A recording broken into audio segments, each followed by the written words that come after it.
Olá, eu sou a Suzana Leão, bem-vindo, bem-vinda ao meu canal. Esse é o espaço onde eu converso a respeito do espiritismo sob uma ótica progressista, porque eu sou do movimento de espíritas progressistas, né? Um movimento autodenominado progressista, para combater, para enfrentar um pouco essa perversidade toda que está aí, né? Travestida de conservadorismo. Bem, hoje eu gostaria de conversar com vocês a respeito do espiritismo e ecologia, tá? Porque eu sou uma militante das causas ambientais e espírita, né? E eu quero conversar com vocês a respeito desses dois aspectos. E para iniciar, eu trouxe um pequeno poema. Eu não vou dizer poeminha, porque o Mário Quintana ficava possesso quando diziam que era um poeminha. Aí uma vez uma apresentadora bem famosa disse para ele: ai, como é lindo o seu poeminha. Daí ele respondeu: a sua opiniãozinha também. Bom, então não é um poeminha, um poema do Mário Quintana. E aí a gente vai conversar. Hospedaria. Esta vida é uma estranha hospedaria, de onde se parte quase sempre às tontas, pois nunca as nossas malas estão prontas e a nossa conta nunca está em dia. Esse é o Mário Quintana. Bem, nós espíritas já sabemos de muitas coisas a respeito da nossa passagem, de como somos efêmeros enquanto estamos encarnados na matéria, né? Ou deveríamos saber. Nós já sabemos que o planeta Terra é um palco, um cenário onde nós, né, vamos desenvolver a nossa encarnação. Nós já sabemos que existem outros mundos habitados ou habitáveis. Nós já sabemos que estamos aqui de passagem, né? Que a nossa permanência na matéria ela é efêmera, que a nossa realidade é espiritual. Nós sabemos de tudo isso. Mas como é que nós estamos praticando esses conceitos na nossa vida? Como é que nós estamos tratando esse palco das nossas encarnações? Qual é o planeta que nós vamos querer encontrar caso nós voltemos para cá, né? Para reencarnar aqui? Eu acho que certamente nós vamos voltar, a maioria de nós vai voltar muitas vezes, inclusive. Que planeta nós vamos encontrar? Que planeta nós queremos encontrar? E os que vierem depois de nós, os nossos filhos, nossos netos, nossos descendentes, o que nós vamos deixar para eles em termos de recursos naturais, recursos mesmo, né? Qual o tipo de ar nós vamos deixar para os nossos descendentes, para os nossos companheiros de caminhada reencarnatória no planeta Terra? E a água? E as matas? O que vai sobrar do planeta depois do desmatamento, depois que nós chegarmos no ponto crucial de não retorno? Gente, nós espíritas, nós já estamos passando da hora de termos uma consciência ambiental, né? Aliás, nós espíritas precisamos ter desenvolvido em nós muitas consciências, né? Nós precisamos ter consciência de classe, nós precisamos ter consciência social, nós precisamos ter e consciência ambiental também. Nós precisamos ter. É fundamental que nós tenhamos essa consciência para que as nossas encarnações no planeta Terra possam transcorrer da melhor forma possível. Porque encarnação não é castigo, né? Planeta Terra não pode ser encarado, vamos destruir tudo, pois isso aqui vira um purgatório. Não, gente, a reencarnação não é castigo. Nós reencarnamos para crescer, para melhorar. Nós reencarnamos para melhorarmos, né? Para a gente evoluir. A encarnação nada mais é... Deixa eu só amarrar aqui meu pulso. A reencarnação nada mais é do que uma chance, né? Um presente para que nós possamos evoluir espiritualmente, para que nós possamos nos melhorar como seres humanos, para que nós possamos realmente caminhar para frente. Porque este é o sentido das reencarnações. Nós não estamos aqui de castigo, nós não estamos aqui sendo punidos por um Deus malvado. Não, nós estamos aqui para evoluir. E se nós estamos aqui para evoluir, nós precisamos estar cercados de um ambiente adequado, equilibrado, harmonizado. Enquanto nós estamos destruindo o planeta, eu digo nós porque é a sociedade humana que destrói o planeta, não são os animais. É a sociedade civilizada, entre aspas, que destrói o planeta. Não são os povos indígenas.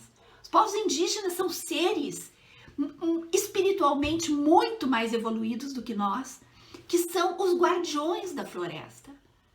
Que eles já têm uma vida, né? Uma história reencarnatória na floresta. E muitas vezes se dispõem novamente a reencarnar aqui para proteger a floresta. E muitos outros espíritos muito mais evoluídos também se oferecem para reencarnar nos povos indígenas, para proteger a floresta. Então, os povos indígenas são os defensores da floresta. Não são povos destituídos de cultura. Ao contrário, eles são riquíssimos em cultura. São evoluidíssimos. Eles são sustentáveis, eles são uma sociedade sustentável, são muito mais evoluídos do que nós. Nós somos predatórios, nós destruímos, nós aniquilamos. Então, se nós formos falar de progresso espiritual, eles estão anos-luz na nossa frente. E nós espíritas falamos tanto, né? Ai, estamos aqui de passagem, ai, a nossa casa, o planeta Terra é a nossa casa. Gente, mas o que a gente está fazendo com a nossa casa? Olha o que nós estamos fazendo, gente. E eu não vejo, além de poucos, né? Eu tenho aqui, eu sempre falo dele, tá? Do André Trigueiro, que é um ambientalista, ele é um jornalista focado ao ambientalismo, especializado nisso. Ele é um profissional respeitado nesta área e ele é espírita. Então eu vejo o trabalho do André Trigueiro, embora eu saiba que politicamente eu tenho muita coisa, muitas ressalvas, né? Porque o André Trigueiro meio que apoiou ou silenciou, né? Ficou omisso durante o golpe, porque também, vamos entender, né? Ele trabalha na Globo e a Globo era uma das grandes interessadas, né, no golpe de 2016. Mas eu não tiro o mérito dele. Eu sei que ele ainda é um dos poucos espíritas que falam, que fazem palestra a respeito disso. Gente, olha a oportunidade de trabalho que nós temos quando nós estamos numa casa espírita com 100 pessoas sentadinhas ali, né, receptivas. Falem, façam a sua palestra, falem lá sobre o tema que vocês quiserem, mas falem sobre isso. Falem sobre a necessidade de nós acordarmos. Olha, nós estamos num momento tão delicado. Agora aconteceu a COP26. Gente, que vergonha que o país passou. Que vergonha. Com aquele governante inominável, patético, horroroso, sabe? Tosco, que não sabe nem o que estava fazendo ali, dizendo horrores, mentindo. Não fosse alguns representantes nossos que foram para a Conferência do Clima, sabe? Aquela indígena linda, maravilhosa, que agora tá sendo ameaçada, pelos da seita bolsonarista, que aquilo é uma seita, né, gente? O bolsonarismo é uma seita de lunáticos, psicóticos. E quem não se considera um psicótico, um lunático, precisa perguntar a si mesmo o que ele está fazendo ali. Cercado de psicóticos, de lunáticos, de gente canalha. Faz muito tempo que eu venho falando sobre isso. Quando eu abri esse canal e quando eu comecei com esse canal, eu comecei por causa disso. Eu comecei por causa da minha militância. Eu comecei falando sobre isso. Mas esse governo entrou patrolando, destruindo tudo. E aquilo foi me dando uma paralisação, foi me dando um pânico, foi me dando uma coisa. A gente começou a ver todos os órgãos ambientais sendo destruídos, nós começamos a ver os incêndios sendo instigados e incentivados, incêndios no Pantanal, incêndios na Amazônia, aquelas queimadas criminosas, e muitas vezes ainda eles tiveram a coragem de tentar jogar a culpa nos povos indígenas. Então aquilo tudo foi me destruindo por dentro. Eu comecei a ficar doente. Aí eu tive que dar um tempo na minha militância, eu tive que parar.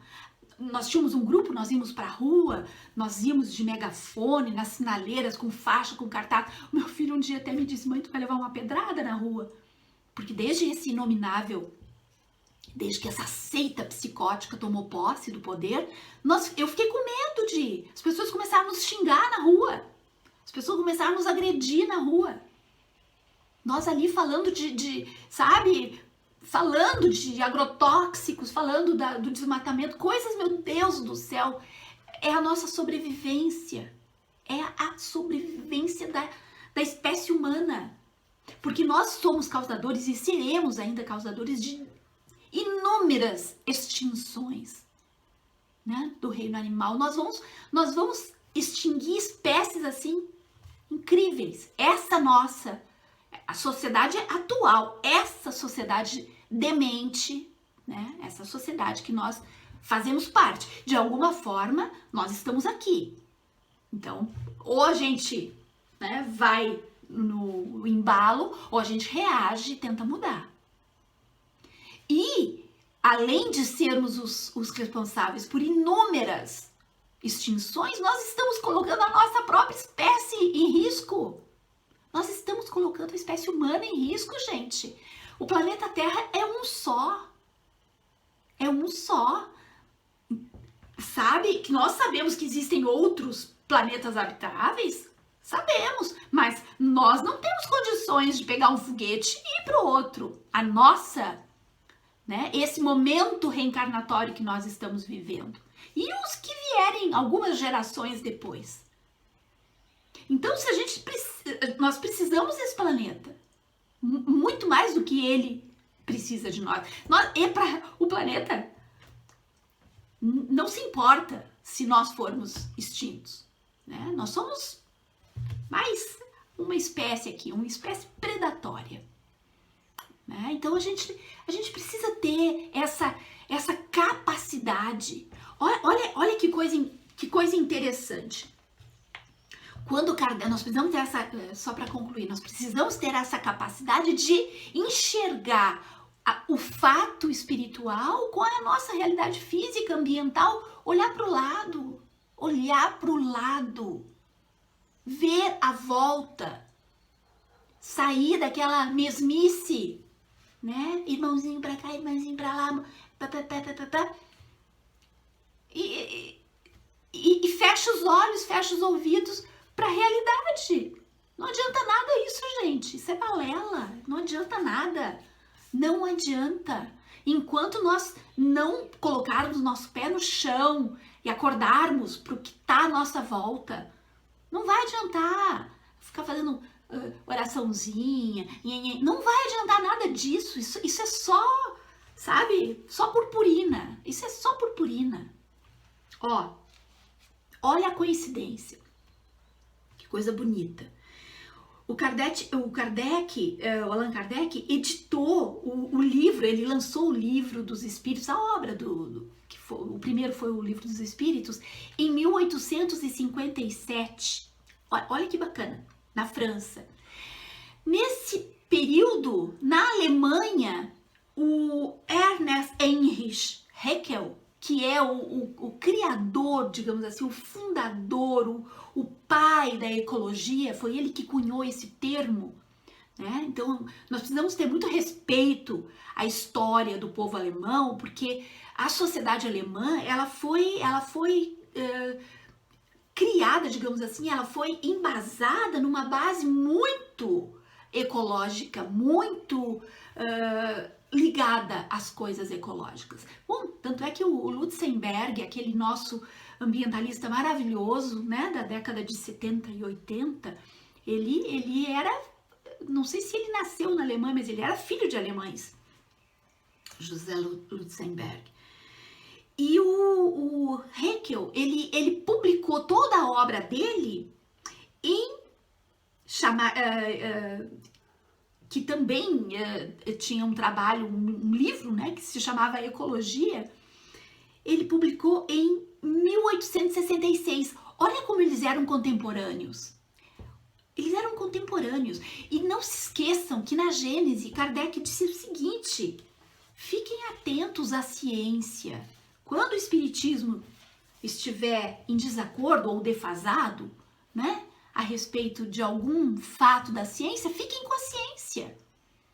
A ciência ambiental, que abrange a ecologia, que abrange toda a questão da sustentabilidade, é a ciência do momento. É a ciência do momento. É a ciência que está fazendo os grandes líderes mundiais se reunirem para discutir as mudanças climáticas. Então, se nós, espíritas, ficarmos assim completamente alienados, completamente fechados dentro do nosso mundinho, achando que conversar com o espírito tá bom, não tá, gente. Não tá, porque amanhã nós seremos espírito e depois nós não vamos ter onde reencarnar. Pelo menos o planeta Terra vai estar interditado. O planeta Terra não vai mais ter, né? Porque as previsões são muito drásticas. São muito drásticas. Então, ou a gente, nós, da nossa geração, ou a gente muda a forma como nós estamos encarando a vida, o planeta, né? Ou nós faremos parte desse processo de extinção. Nós seremos os que estão ali apertando o botão da extinção. E com isso, toda a nossa história, os nossos descendentes, tudo isso, né, vai ser prejudicado. Não é nenhum alarmismo. Quando a gente fala nesse tom, nós não estamos querendo criar pânico, nós queremos acordar as pessoas, sabe? Acordar. Que às vezes tem gente que precisa de uns tabefes para acordar, um balde de água fria para acordar, para sair do transe, né? Então, meus queridos, é isso. Essa vida é uma estranha hospedaria, de onde se parte quase sempre às tontas, pois nunca as nossas malas estão prontas e nossa conta nunca está em dia. Vamos tentar deixar o mínimo possível de contas a pagar, né? E vamos tentar ficar com uma bagagem pequena, fácil de carregar. E vamos respeitar essa hospedaria. Vamos respeitar porque outros hóspedes virão, nós próprios vamos ter que voltar muitas vezes. Então vamos, né, ter esse momento de consciência. É isso o convite. O convite é para pensar, é para botar mesmo o dedinho na consciência. Fiquem bem, cuidem-se. Nós estamos numa pandemia ainda. Cuidem-se. Até mais.